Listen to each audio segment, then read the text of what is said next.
Hey everyone, welcome to Listening Every Day. It is your host, LA. As you can see, also known as Latoya Jackson. I am here with Lulu. How are you today? Good. How are you? I am good. Before we get started, everyone does not know your big news from last year, so I'm gonna give you a big congratulations. Lulu had a surprise proposal and she is now officially engaged. Honey, she is wearing the ring, the bling bling. Okay. So we just want to say from listening every day, congratulations. And we cannot wait to hear how your journey turns out and just all the awesome things God is doing for you. Thank you so much. You're welcome. So I'm so happy to have you joining with us on this day. It's really evening, you guys, but I'm just so happy to have you here. We want to tackle and talk about, really just have a conversation. I'll say have a conversation because I don't want to freak people out about the topic of the cost of staying stuck and the courage to move. So you and I have been kind of engaging in this topic off and on. We've touched topics about, what it looks like when people are stuck. You and I can say, and I'll let you talk on it, but I'm pretty sure you and I can just relate to this topic and talk about how being stuck, whether it's stuck in the past, stuck in, what we feel is failure, just stuck in life in general, and how it keeps us from moving forward, but what it takes to have the courage to actually move forward. And moving along itself is courage itself. So wherever you want to dive in, and then I'll ask a couple of questions. Yeah, this is such a great topic to talk about. This is definitely an area that I think people in a whole needs to learn about to basically to walk into the inheritance of what God calls us to be, and also the blessings that He has for us. So that way we are not bound by our past. And we can just walk freely into the promises that God has for us. Yes. So let me ask you, have you had any experience that you can share? You don't have to, you can give as much and as little as you would like, from personal experience about being stuck, and how being stuck, whether it was a situation that you may have encountered that became like a crutch or an excuse of why you weren't mounting up or moving along in life. Yes, I can definitely think of a few actually, but one that has been uh that I have received healing from recently is being stuck in the past when it comes to growing up. Um and what I mean by that is like our parents, they only know so much. They can only teach off of what they were taught or what they had to learn as they were growing up. So of course that comes out unto the kids. And so now the kids tend to inherit what they have inherited growing up.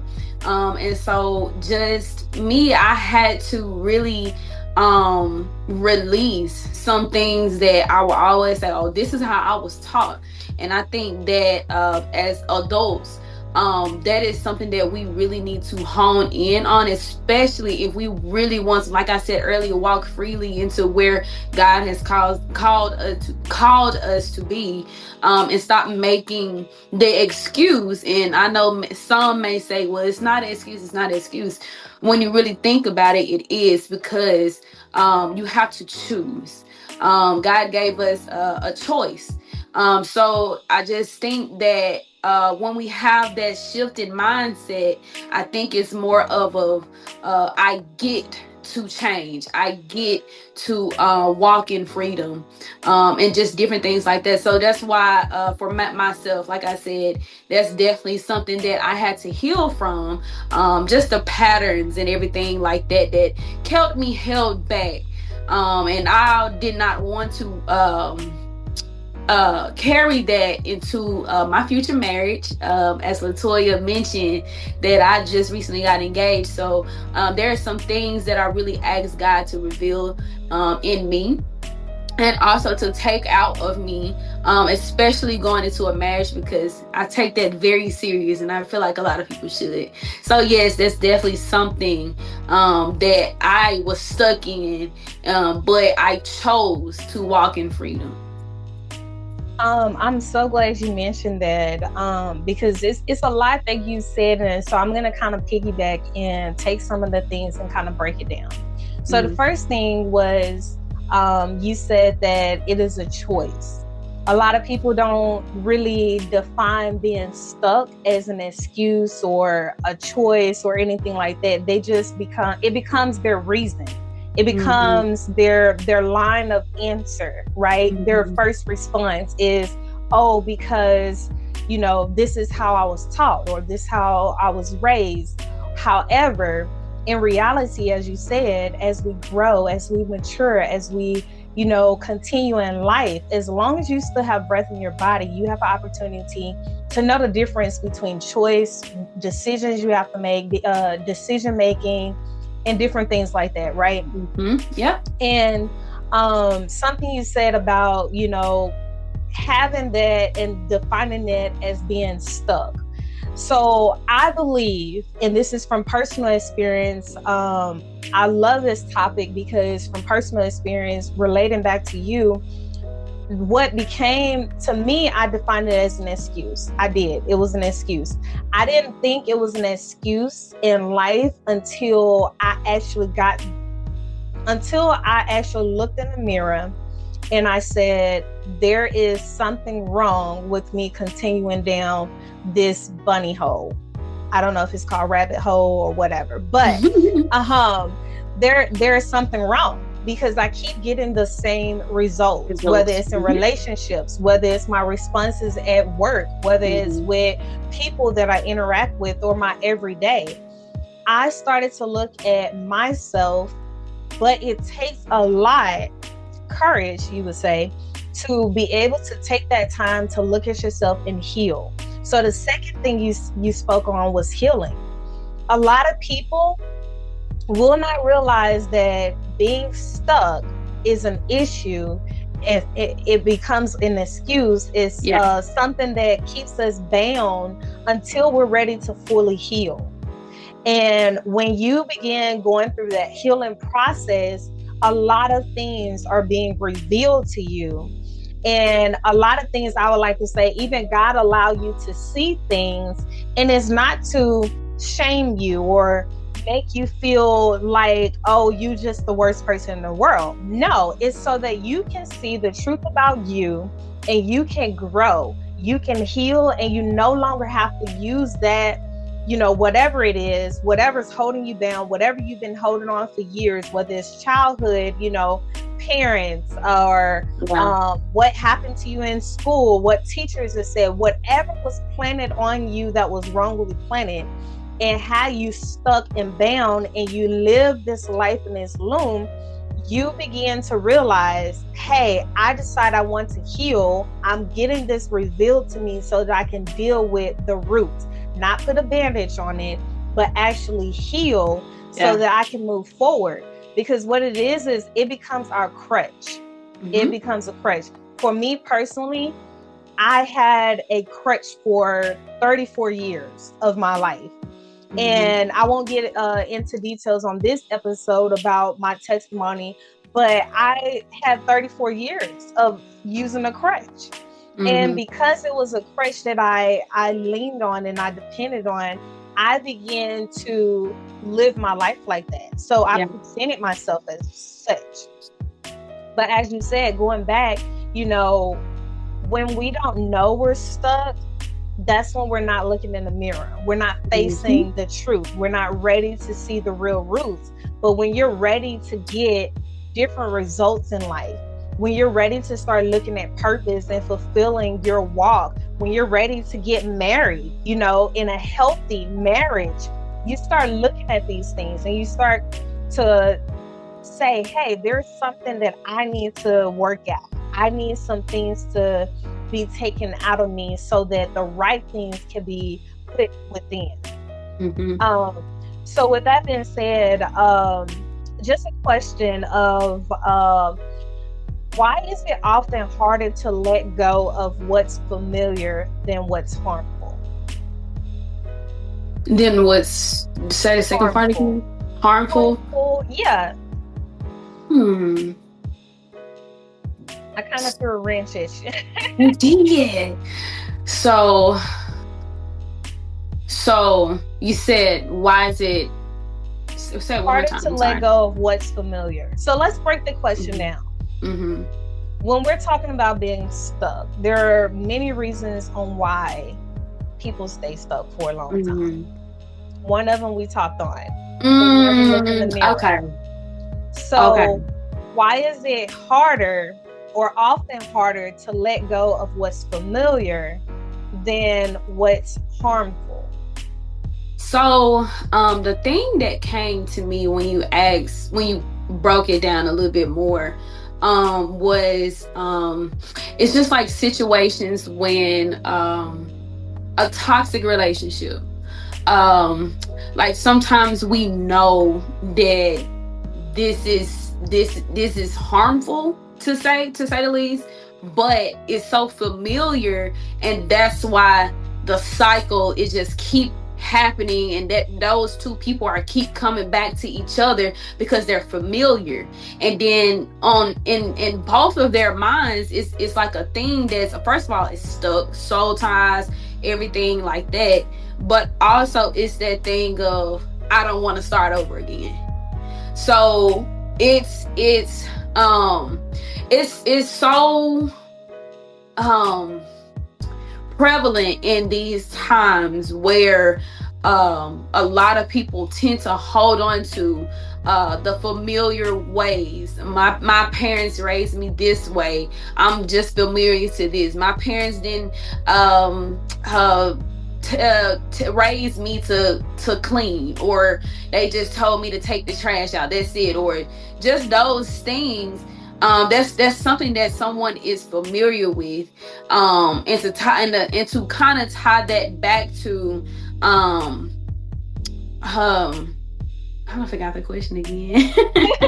I'm But sorry. it's okay. No, you're good. I You're was good. going to a point, but I just forgot that's a loaded question. Yeah, that's why I said let's break it down. So it's why is it often harder to let go of what's familiar than what's harmful or what's hurtful or, you know. Yeah. Yeah. Yeah, so it is just like I was saying about the whole relationship thing, when, those two people are so familiar with each other, but in the end game it's really harmful, to still be together, but that soul tie, and also that, that just the familiarity is there, and so it's just one thing that is harder, to let go of. Mm-hmm. um yeah. So yeah, that definitely, that's one that comes to mind when I hear that question. Yeah. So and I'm glad you mentioned that. And we're talking about that because the reason I asked that question is because I believe that we get so familiar with and comfortable. We're more comfortable in a familiar environment than to get uncomfortable in an unfamiliar environment, which Mm-hmm. requires us to grow. So what happens is a lot of us tend to stay in that harmful place, that hurtful place, that's detrimental, because it's so familiar.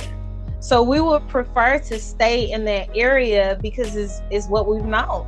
It's what Mm-hmm. we've grown to, use as our reason of why we talk the way we talk, how we move, the reason why we think the way we think, or the reason why we don't think at all. Yeah. In some cases, when it comes to certain situations. So familiarity is a very big, I think, background that plays in why a lot of people stay stuck. And so, what do we do to, you know, retrain ourselves? Well, the answer is right there. Retrain ourselves, right? That's part of the Well, yeah, answer. but yeah, I think a lot of people. I'm not even gonna say a lot of people. I think everyone would need help with that, and of course, the only person that can change us, truly change us, is God. Yeah. So. Just like I said in my case, when I was holding on to, just like you were saying, the familiar things, it was just so hard to let go because that was what was familiar to me. That's what I was taught. And I also found comfort in it because I'm like, well, if they taught me this, then this is how it's supposed to be. But I definitely think that it would take the literal strength of God to literally step in our situation. But you will have to want to change. You will have to want to walk into that freedom. So that is definitely something, when you're aware of it, when you reveal it, that is when God can heal it. So yes. That's a It good would. tagline right there. When Yes. he reveals it, that's when he can heal it. I love that. And that's so true. So true transformation. True Yeah. transformation. Mhm. And that's going from the inside out. It, literally dealing with that, that's what's rooted. I used to grow up, this is a sidebar, but I when I was growing up, I always questioned even bullies. Like in my head internally, I always question what is their motive behind it? What's going on the inside? I've always been that person to say, when people respond a certain way, when people communicate a certain way, what if it's in a negative aspect or a negative perspective, what's behind it? Because there's Mhm. always something beyond what they're presenting. Either they're hiding something, or either, they don't want to really expose what For they're really sure. dealing with. For And sure. exposure brings a lot of things that people aren't ready to see. A lot of people Mm-hmm. don't want to see themselves in the mirror. You and I talked on a subject before about the person in the mirror, having that talk Mm-hmm. in the mirror, because we have to get to the bottom and the root Mm-hmm. cause of everything. There's Yes. always a root. And so when we think about that, it makes me think about John 8:36, right? When you said that he'll reveal to heal. And so I'm going to read this, and it says, so if the Son sets you free, you will be free indeed. And I think that backs you up. Mm-hmm. Revealed to heal, because God wants you healed. We want, and it's something so vital that you said earlier, is walking in freedom. Oh my gosh. A lot of people, and I'm guilty. I am so guilty. This is not my first time walking into this, total wholeness, freedom. Um, but a lot of us, we don't even know what real freedom is. We have, we haven't even touched the surface of it, because we have been stuck. We have been bound. We have been withholding. Yeah. And a lot of that causes us to live a life that's not really free. Mm-hmm. And you don't know freedom until you really have healed and become whole in newness of God, literally. And so that was that. I remember you mentioning that, and I wanted to touch on that because I'm like, walking in freedom. That's the move to courage. That's the Mm-hmm. courage to move forward, so that you no longer be bound. Mm-hmm. Yeah, I definitely I'm like an advocate for that. And the reason why is because before the proposal, I made it very intentional to break the habits, to break the comfortability. to break the ways that I was used to. And like I said earlier, this is a thing where you have to want.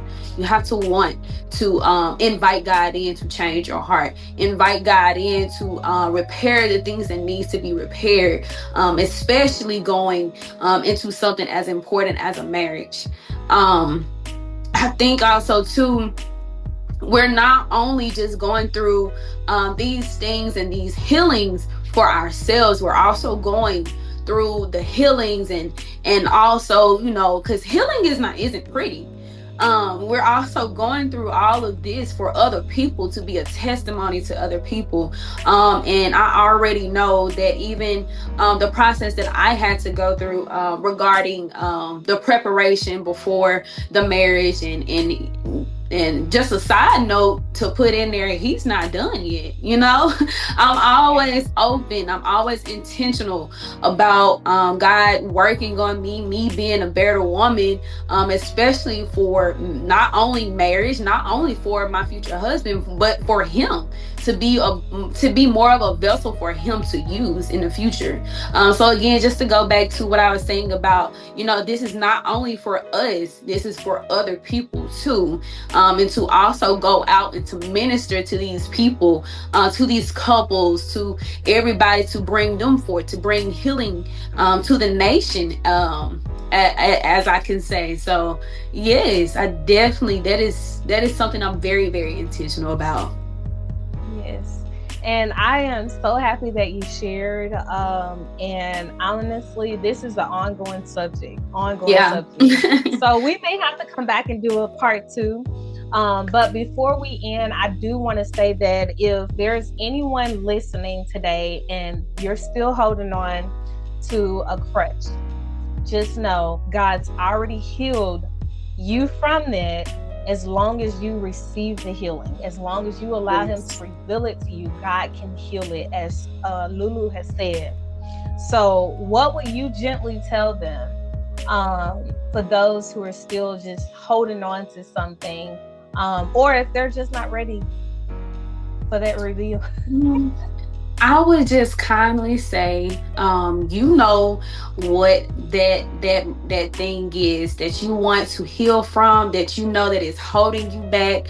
I really encourage you guys to just sit back and think, what is it in me? Instead of blaming everyone else around you, or say this happened for a reason, let's self-reflect. What is it in me that I can do better?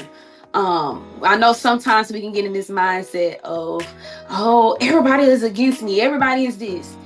And even if that may as well be true, still look at yourself and say, okay, but am I okay? Let's do self-inventory, self-reflect, and also say, what is it in me that I want God to work on, that I want God to heal?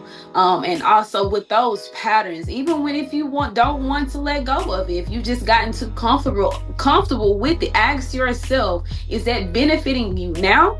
Is that benefiting your future? And also, even if you have kids, that's a whole nother subject, but right, that can also be hindering them too. So think about that, because like I mentioned earlier, we are not going through these things for just ourselves. We are also going through these things to help heal and also minister to other people. So I would definitely encourage someone to just think about that. Well, you guys heard it from Lulu today. It is your host, LA, and we thank you for joining us here at Lesson Everyday platform. And we will definitely have to have part 2, but you guys hang in there, self-reflect, be encouraged, allow the reveal so that you can be healed. I love that. I'm using her tagline. She ain't stopped me, so. But we thank you, Lulu, for being on our show and our podcast and being a part of this as we grow. This is a journey, and we're welcoming the community. So thank you. You're a great example. And again, congratulations from Listening Every Day. And we can't wait to share your journey along the way. God bless you. Thank you so much. Bye. Take care. You too.